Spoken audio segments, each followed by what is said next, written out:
Nahitaji msaada wako. Mimi nataka nikuulize kitu kimoja. Wewe unaamini kwani ofisi ni ya nani? Kakangu Michael. Kakangu Michael. Yeye naye anaishi hapa hapa. Anaishi hapa hapa ila hajafika bado, mimi kufika hapa. Shida yako kubwa wewe ni nini hasa? Shida yangu mtaji. Mtaji wa sofa tu hata 2 tu. 2. Wewe unaamini kwamba mtaji wako labda hizo sofa 2 kama shilingi ngapi ambaye inaweza ikagharimu? Kama 8.5. Nikipata hizo kaka mimi nitakuwa nashukuru sana. 8.5.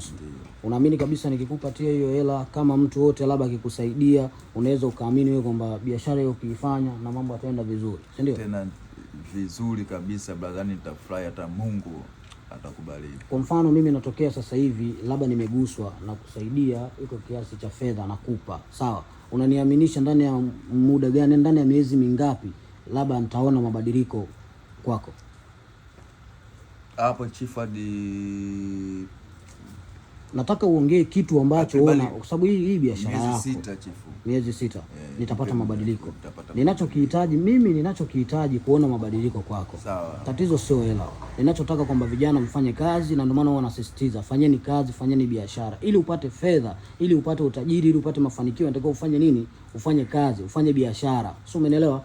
Mimi naweza nikakusaidia na nitakusaidia kwa sababu unaona kila siku nikipita hapa unanisimamisha na unazungumzia hili swala.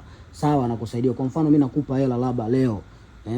Hiyo unaniambia kwamba je, hela utaanza kwenda kununua labda material ambayo unaosema lini?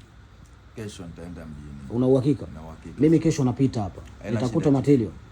Sawa chief, nikija na kushuti tena na posti nitakuta material hapa. Ndio yapo, utafika hapa utakuta, utachukua, utaposti, utaonesha tena huko kama ulionifuata leo hapa. Sawa. Umesema shilingi ngapi? 800,000 naomba nisaidie. Hamna shida. Hesabu hii shilingi ngapi?